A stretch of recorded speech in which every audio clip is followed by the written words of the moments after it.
The Prelude demands a sacrifice!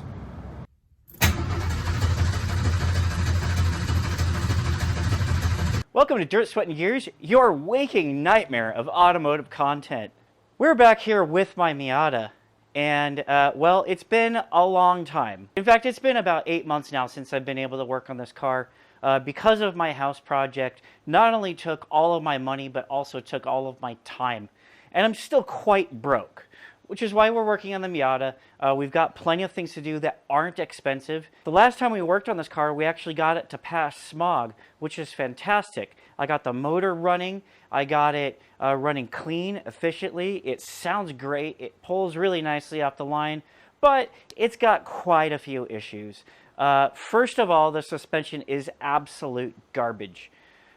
Miatas are supposed to be known for their suspension and for their handling abilities. This one, not so much. So we need all new shocks and springs. Also, the frame rails are pancakes, so we need new frame rails. We need new CV axles on the rear. We need a transmission output shaft seal. And we also need to fix the air conditioning with a new compressor and probably a new condenser. So it's really not a long list. It just needs, like, you know, just about everything except for the engine. This time around, we are going to focus on the power steering. The first thing I noticed when I got this car back on the road was the power steering was really, really loud. So we're going to replace the pump. I'm willing to bet the pump has been ran dry for quite a long time and is cavitated, so it's making a lot of noise. And that's probably just going to ruin my new steering rack. So let's get that out of here. Let's get that changed out.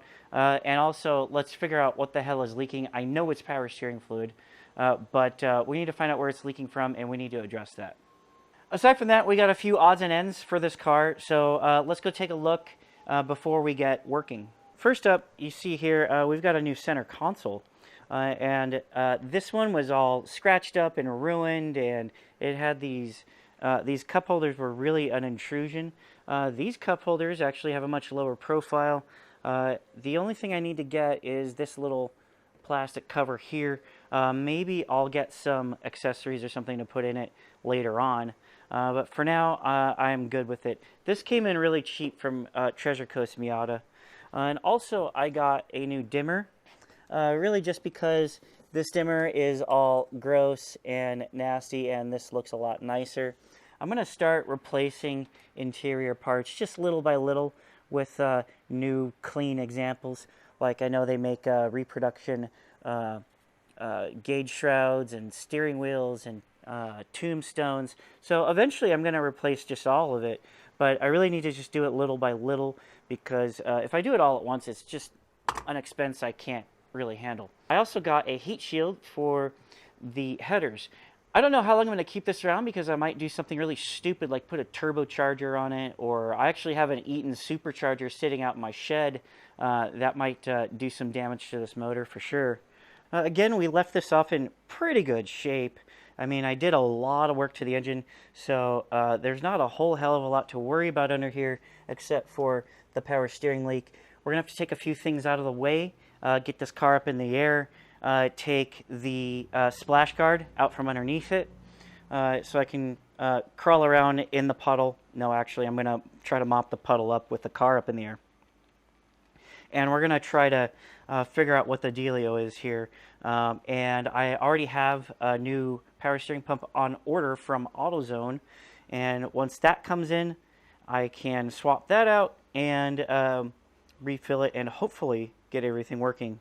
If you can see in here, right where the power steering rack connects to this banjo bolt, this is where I'm leaking.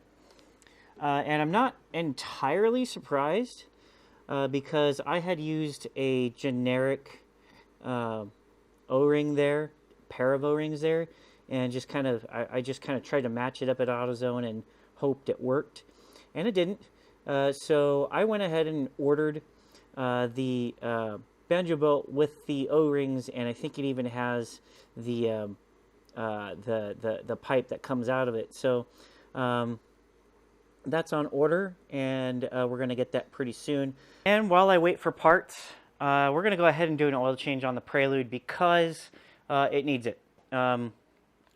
Both the Prelude and the Jeep have been just absolute soldiers for me during my remodel project. They have been so tough, and the Jeep has really been through hell, especially. But also the Prelude, because I take the Prelude whenever I need to go anywhere with my wife, and it's had a couple of overheating issues. Not bad, but it has gotten hot. So I want to give it a good once over and do an oil change especially, and then just so I can have a little more confidence that I can continue forward with it for a while longer. Well, I drained the oil, and let's take a look-see. So here's the old filter. It definitely was due. I don't think I abused it or anything, but it was definitely due.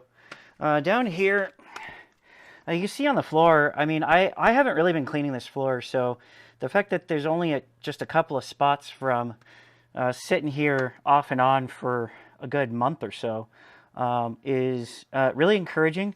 I also don't see anything, really bad happening underneath. There's no leaks. The suspension looks good. Ball joints look good. The axles are new. The brakes look good. I mean, everything, is pretty well maintained. So, I definitely can't wait to do the bushings on the suspension. I can clean everything else up while I'm under there, but, and then I've got a little bit, of course, of oil on the downpipe there. And this is a little bit of a bummer. I've got a little exhaust leak happening at the downpipe. So someday I want to do something about that, but that's not going to be today. You can see it's well, by the way, this looks a lot sketchier than it is. I do have a jack stand down there, so and all of the stuff I need to do on the oil change is on this side anyway, and I really was just sticking my arm down there. So if the jack were to fail, I would not get crushed. I would just need to change my pants. But otherwise, everything looks pretty good here. I've already tightened down the filter, tightened down the bolt. So we're going to clean off this downpipe and then put the car down and refill the oil. Oil is changed, and I have checked the level, and it is looking good. So let's take a quick look at the fluids before we close this up. Take a look-see inside the radiator, and I do see some coolant right at the top of the cooling route. Close that. Power steering fluid. Power steering fluid, this is notorious for very slowly leaking. One of the hoses in the very back, I believe, just above the rack, I believe is leaking. But it's a very, very slow leak, and it is still good. Brake fluid, still looking good. Not too dark. And I have clutch fluid. Clutch fluid is low. Look at that. I might have a leak somewhere in the system. Again, this is a very slow leak, if it is, which I'm sure it is. Yeah, so let's just go ahead and top that off. I use either .3 or .4 brake fluid, whatever I have here. And we'll close this back up, and we got to drive this car across town, so I'm really glad I checked this. Over here on the Miata, we have the new power steering pump. So we're going to go ahead and remove the existing pump, and I'm not going to install this right away because I'm still waiting on that banjo bolt and the pipe that comes along with it underneath it. But with this out of the way, I'll be able to get really free and clear access to it. In fact, I think I can access it even with this installed. But it's just a little bit more room, can't hurt. So we're just going to leave it until it's ready to go. Well, I guess the Prelude got a little jealous that I was working on the car. And is demanding some attention. I went across town and it's pretty hot today. It's about 100, and the car's been overheating off and on. I had to run the heater. Luckily, my heater core works flawlessly, so I'm hot as hell. My car mostly stayed cool except for the last run up the hill getting to my house. But what am I going to do? I mean, I have done everything on this side of the motor. So what else is there? Let's start. I have some ideas. Let's start from the cheapest and easiest to most expensive and things I shouldn't need. So first up, something cheap and easy that I can do right now. I can add washers underneath the hood hinges here, raise the hood line up off of the fender so that it can help evacuate some of the heat under the engine bay. The hood on these cars are like shockingly bad at evacuating heat. They actually trap heat in really well, especially given the tilt angle of the motor, the placement of the headers and all of that. So that's why my carbon fiber hood is cracked. So first thing is I'm going to add some washers underneath the hood. Hopefully that's going to help. Next up, it's been like 7 years, 8 years, probably 7 years, 7 or 8 years since I've done the water pump and timing belt. So maybe I'll do that. Maybe I'll see if there's a high flow water pump option and opt for that. I'll do that. Another option is the radiator. There is a dual core radiator option for this car. However, it is quite expensive. I don't want to do it. Well, I do want to do it. I just don't want to pay for it.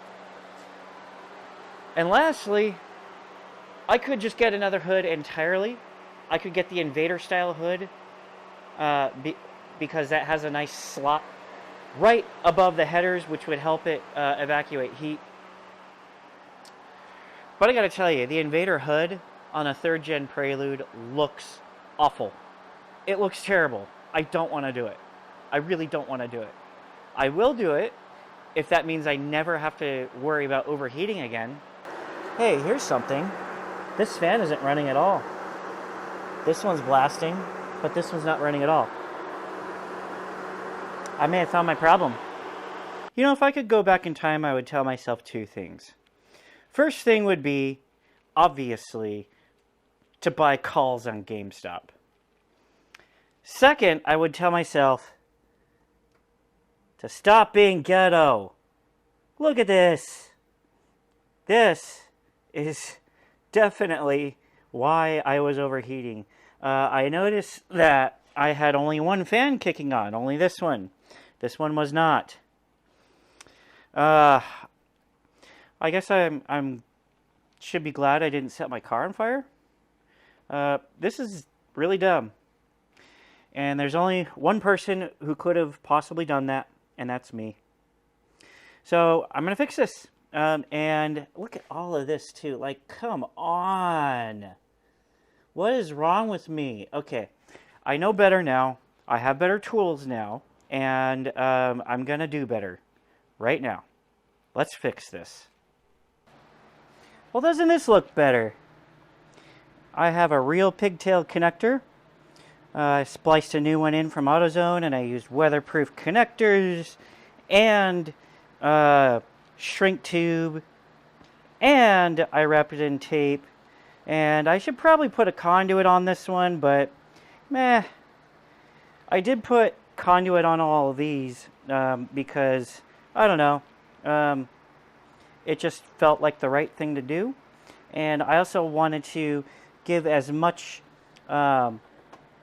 durability to the connectors themselves, because those are original wires sticking out of there that I have, spliced on from other cars and whatnot. But I wanted to give that as much strength as possible, so I put shrink tubing on it, and then I spliced the wire with weatherproof connectors, and then I put shrink tubing on that, and then I put tape on that, and then I put the conduit on that, and then I put more tape on it. So safe to say, this is now quite weatherproof. I also did the same with my O2 sensors, except those are slightly less weatherproof, but they are much better connected than they were before. None of that was noticeably a problem, but I wanted to get ahead of it. I wanted to really do the right thing so I could just stop being embarrassed when I look under the hood. So let's go see if this worked. If this worked, this other fan should spin up, because this fan is wired to run constantly whenever the car is on. Car is on.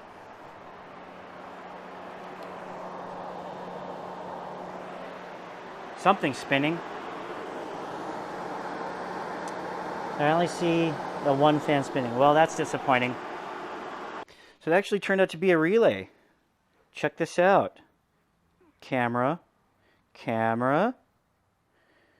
Check this out. So this might be a little bit of a problem. Yeah, it got a little melty. And that's because I put a 30 amp fuse on a 20 amp circuit like a dummy. And, well, let's just say that I learned from that experience. I mean, how could I have known? It's not like there was a diagram or anything telling me what to do.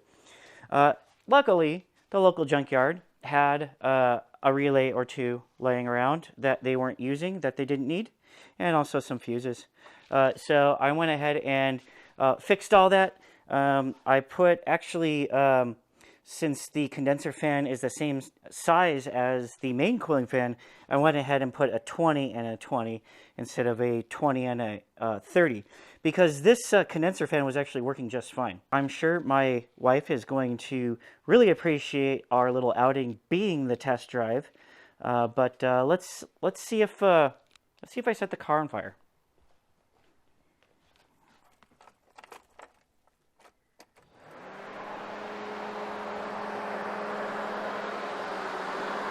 Where's my light?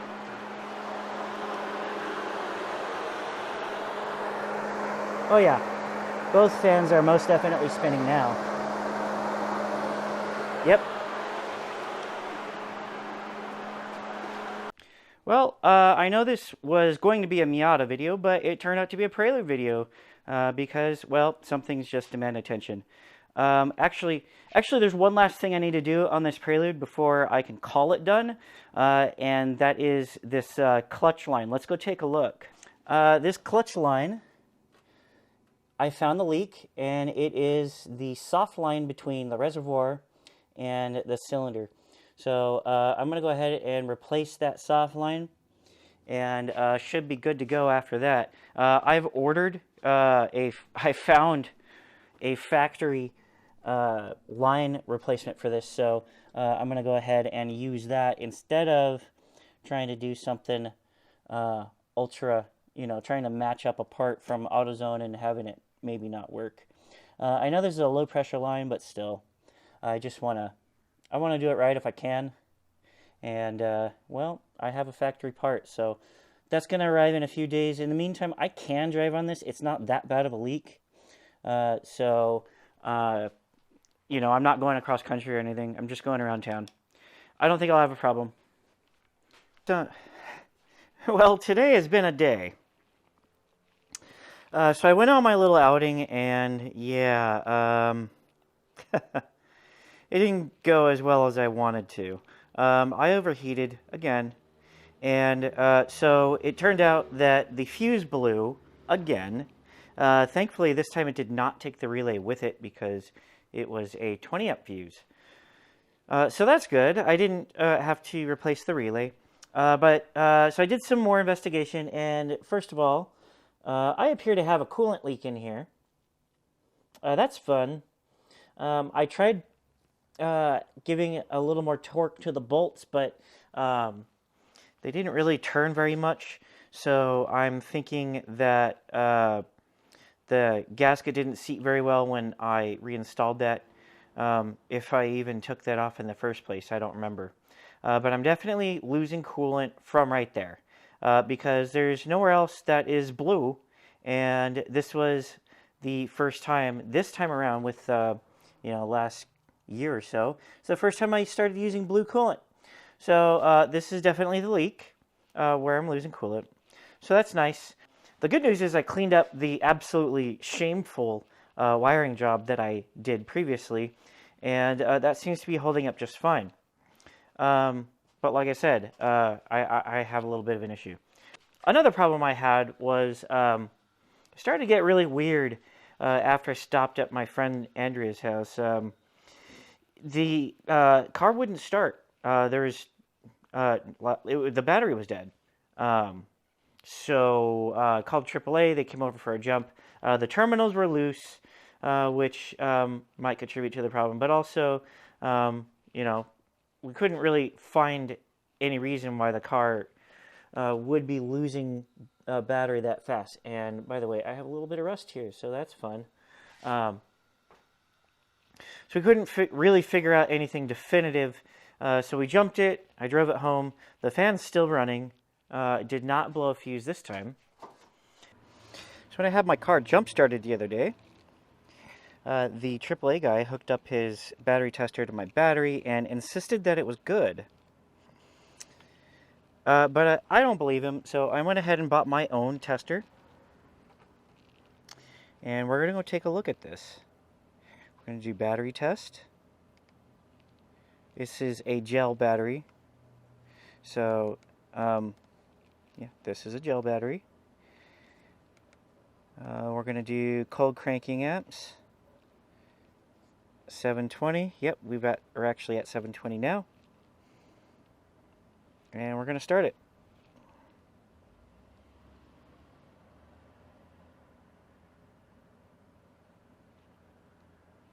Bad battery.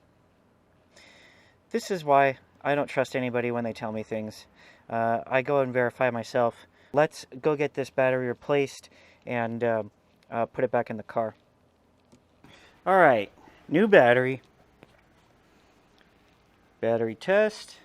Gel. Cold cranking amps. 720. Testing.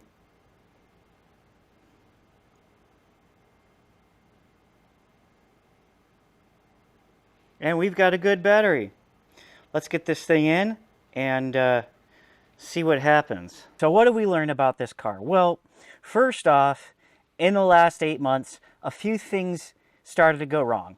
And that's just normal wear and tear for the most part. The summer is notorious for killing batteries, and that's just what happened to me this year. On top of that, I made the dumbass mistake of leaving the terminal clamps for my battery tender on while I was driving.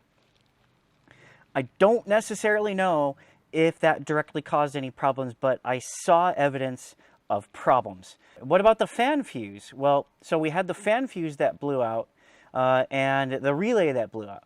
Well, the relay blew out because dumbass me put a 30 amp fuse on a 20 amp circuit. So that 30 amp fuse was allowing too high of amperage into the relay and it melted the relay. That's easy.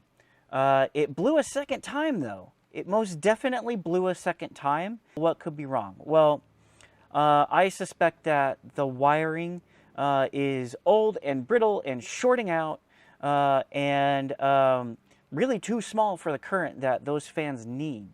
So that's my suspicion. If it blows again, I really don't want to do it because it's hot as hell, but if it blows again, I will rewire those fans into a new fuse box and a new relay box, and I'll have to find a spot for it. Something that I can kind of customize so I can add more stuff to. Like I've got other circuits on here that I've just got inline fuses just laying around. If I get a new box, I can run that stuff through the new box. And there's also this clutch fluid line. That's on order. That's going to be in probably in time for the next video. Since this clutch line is not going to be available for this video, we're going to save that for the next video. Hopefully wrap that up really quickly because I have to rely on this car. I have to actually start taking the Jeep apart and fixing that. I've also got this dumbass Miata. So there's no shortage of things to do. There's just a shortage of time and money. But what else is new? See you next week. Thank you for watching.